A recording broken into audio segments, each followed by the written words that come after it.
down, I know you got me, baby. Assalamualaikum dan salam sejahtera. Hai semua warga sekitar Bukit Indah. Hari ini merupakan hari yang sangat istimewa kerana kita menyambut hari pertama persekolahan bagi sesi baharu. Berbagai perasaan dapat kita lihat hari ini. Ada yang teruja, ada yang gembira dan ada juga yang sedikit gementar. Mari kita ikuti suasana sekitar sekolah dan mendengarkan sendiri pandangan murid, guru besar serta ibu bapa. Jom!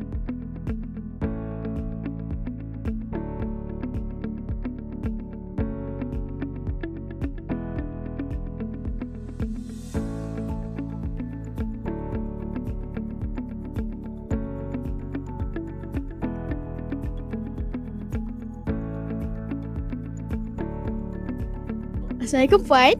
Apakah perasaan Puan pada hari pertama menghantar anak ke sekolah?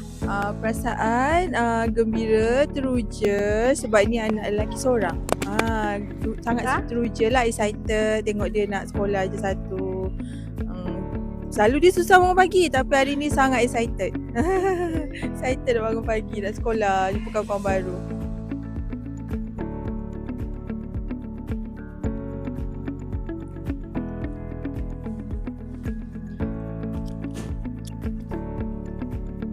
Assalamualaikum Cikgu. Waalaikumsalam warahmatullahi wabarakatuh. Boleh tak saya nak tanya beberapa soalan? Boleh? Okey. Soalan pertama, apakah perasaan Cikgu untuk hari pertama sekolah bagi sesi persekolahan 2026? Okay. Assalamualaikum warahmatullahi wabarakatuh. Pertama kali saya nak ucapkan terima kasih kepada semua pihak. Sejujurnya perasaan saya bercampur baur antara teruja dan sangat bersyukur. Hari pertama ini saya selaku guru besar baru yang dilantik di SK Taman Bukit Indah, dan ini menandakan satu permulaan, satu amanah besar bagi saya untuk saya jalankan sistem pendidikan untuk mendidik anak-anak di SK Taman Bukit Indah ini.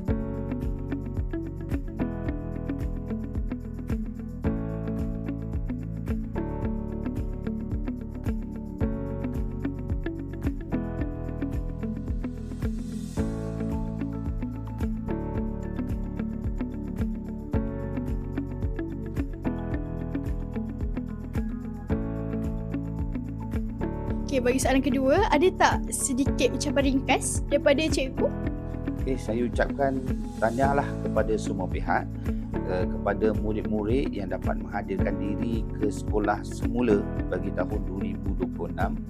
Begitu juga kepada semua guru-guru SK Taman Bukit Indah yang memastikan sekolah dan kelas tersedia untuk dijalankan pembelajaran bersama murid-murid.